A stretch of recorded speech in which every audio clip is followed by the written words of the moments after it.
अस्सलाम वालेकुम। कैसे हैं आप सब? अल्लाह हमेशा आप सबों को अच्छा और खुश रखे।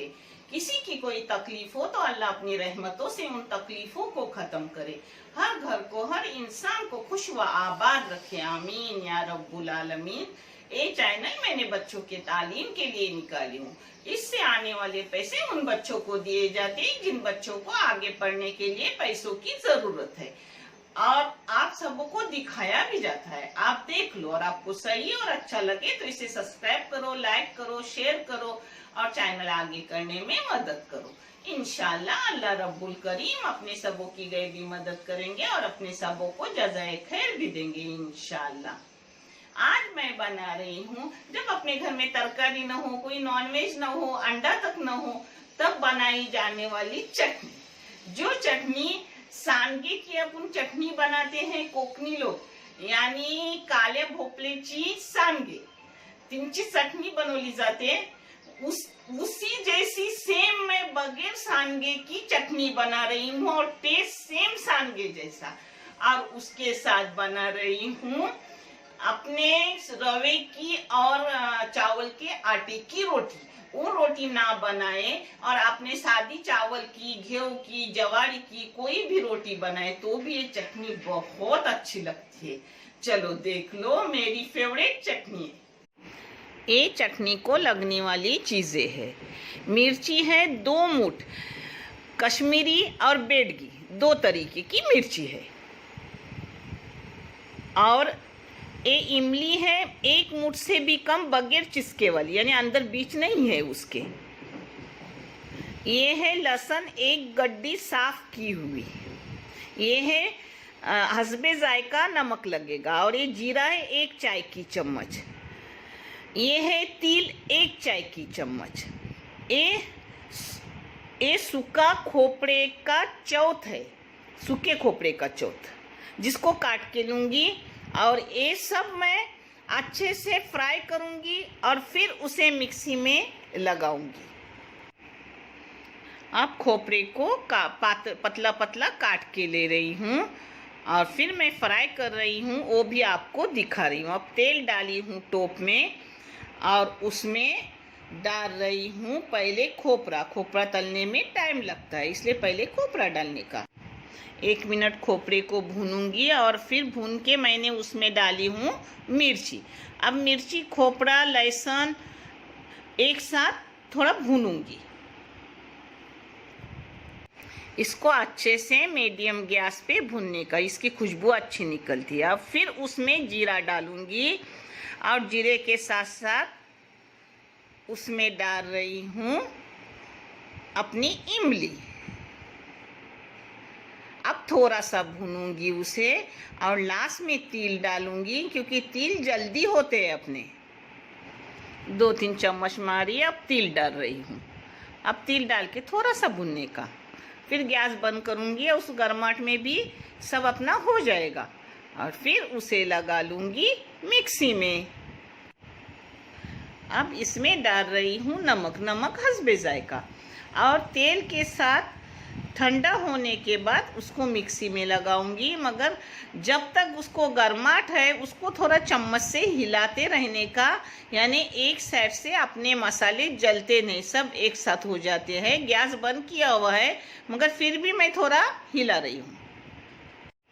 रोटी के लिए लगने वाली चीज़ें, 1 वाटी रवा है, उसी नाप की कटोरी से 1 वाटी चावल का आटा लेने का, और उसी नाप के कटोरी से 2 वाटियाँ पानी लेने का।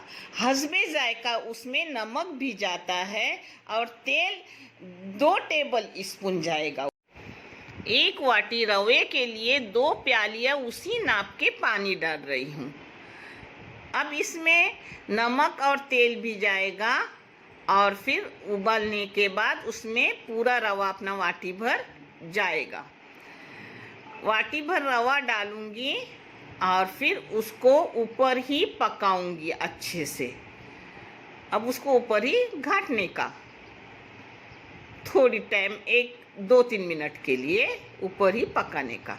फिर ये सूखा होने के बाद नीचे उतरूंगी और फिर उसे ठंडा करूंगी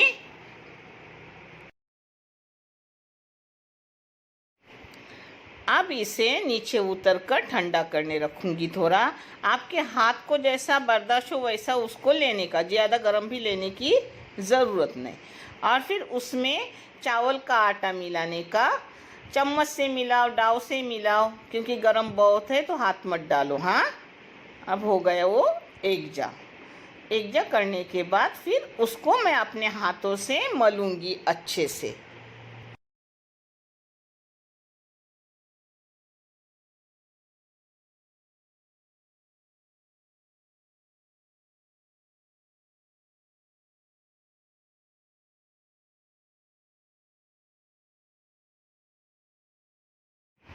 इसको थोड़ा थोड़ा पानी लगा के अच्छे से मल रही हूँ। और ये पांठे पर मैं देती हूँ क्योंकि मेरा दिन भर पांठा धोया हुआ रहता है। उसमें से थोड़ा सा आटा ली और उसका गोला बनाई। अब थोड़ा तेल लगाने का, नहीं तो चावल का आटा, कोई भी आटा लगाने का, और बेलन से उसको रोटी बनाने की। आसान रोटी रहती है, बेलन से तो सब आसानी से भून सकते हैं।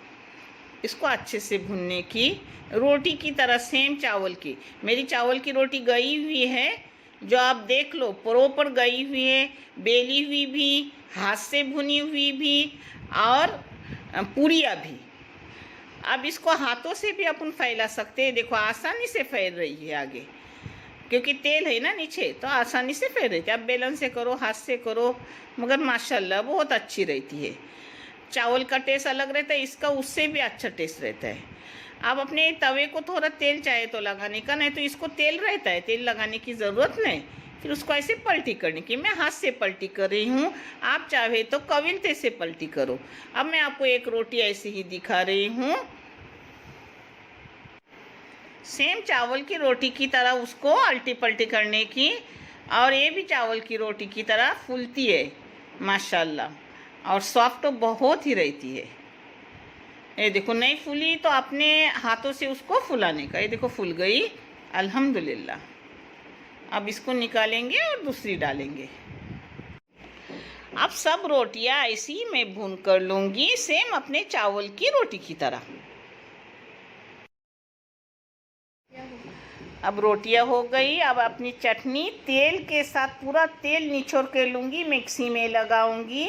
और ये चटनी बगैर फ्रीज में रखे हुए भी टेबल पर 4-5 दिन अच्छे से रहती है। और टेस्ट तो अल्हम्दुलिल्लाह बहुत ही टेस्टी रहती है। देखो तेल में पूरा निचोड़ के ली हूँ टोप का।